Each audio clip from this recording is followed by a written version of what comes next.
Okay, imagine this. You buy a business that looks profitable on paper. The income statement said, look, it had $300,000. That's what we made last year. But when you sit down after closing, you realize something. There's no money in the bank. Because profit is a lie. Cash is the truth. And you can't spend profit. You can only spend cash that's actually in the account. That's the lesson every first-time buyer needs to tattoo on their brain. Hi, I'm Jon Stoddard from DealFlowSystem.net. I've helped buyers close over $33 million in deals and raise over $50 million in funding.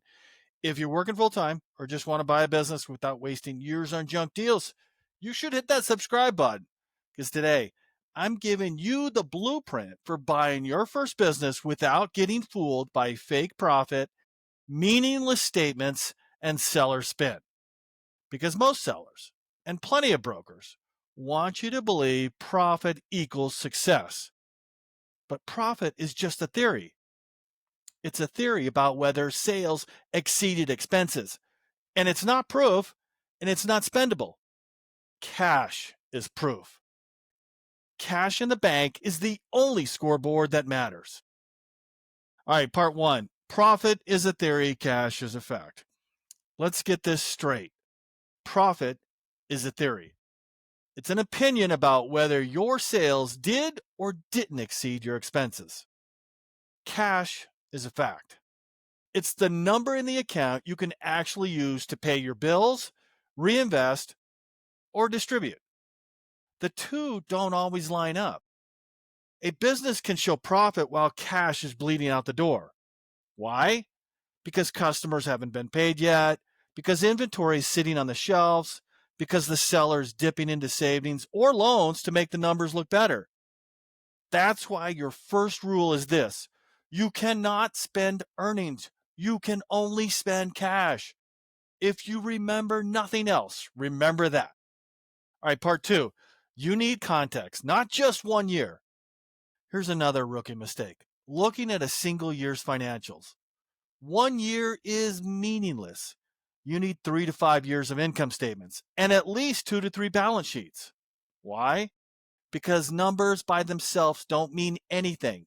You need a comparison. You need context. Was the profit growth steady or a fluke?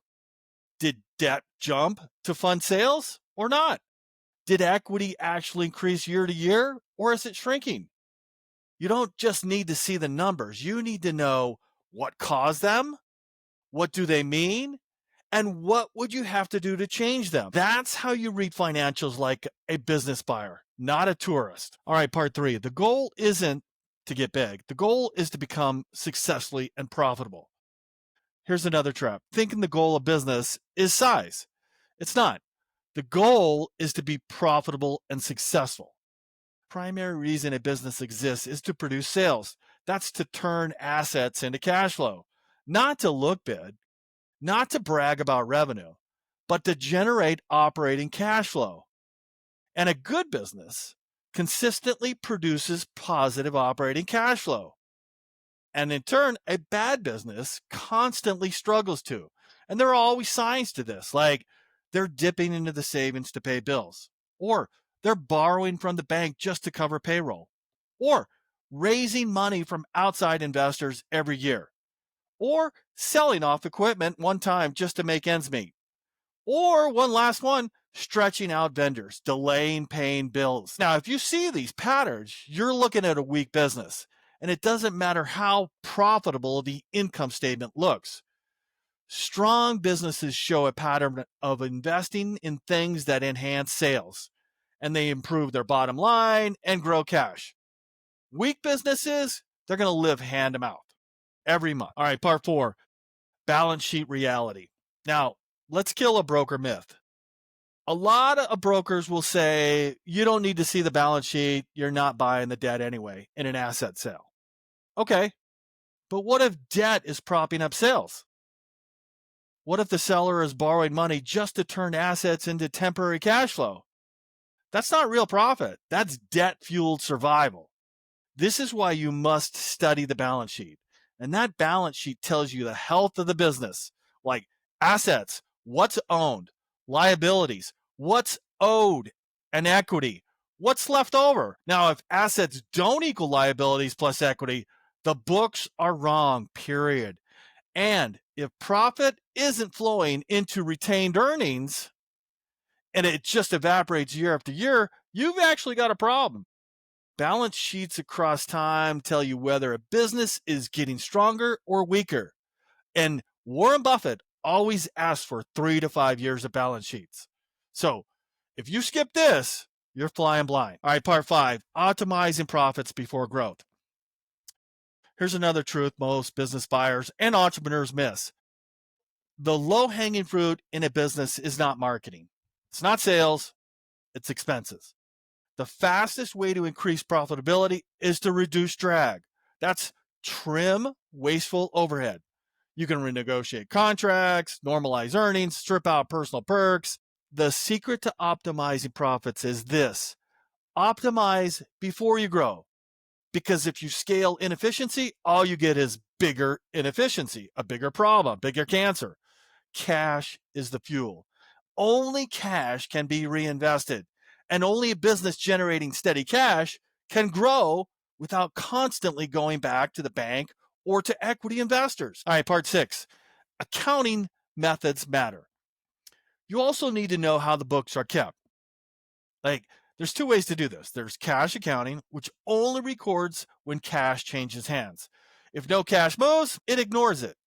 And then there's accrual accounting, and that asks 3 questions. Did I earn it? Did I owe it? Did I use it? If the answer is yes, it records it, even if the cash hasn't moved yet. So why does this matter to you, the business buyer? Because accrual accounting matches revenue with the cost of generating that revenue in that same time period. That is critical for keeping score. If a seller is using cash accounting, the books may look clean, but you're not seeing the timing differences. You don't know if they front-loaded expenses, delayed vendor payments, or pulled cash early. And as a first-time buyer, you need to understand which system is used and how that affects the numbers. All right, part 7, cash is the only truth. Here's how you bring this all together. Profit's a lie. Cash flow is just a report. Cash in the bank is the only truth. That's the number you can use to pay debt service, to reinvest, to distribute. That's why every business buyer must verify bank balances, tie them back to the statements, and stress cash across multiple years. Because you cannot spend profit. You cannot spend accrual earnings. You can only spend the cash that's actually there. All right, so let's wrap this up. Buying your first business isn't about chasing size or chasing hype. It is about clarity. It's about looking past profit into the cash in the business. It's about seeing across time, not just 1 year. It's about knowing whether the seller built a machine that produces cash or a machine that burns it. And if you want help building that blueprint for finding, funding, and closing your first business with confidence, hey, that's exactly what we do at dealflowsystem.net. I'm Jon Stoddard, and I'll see you on the next one.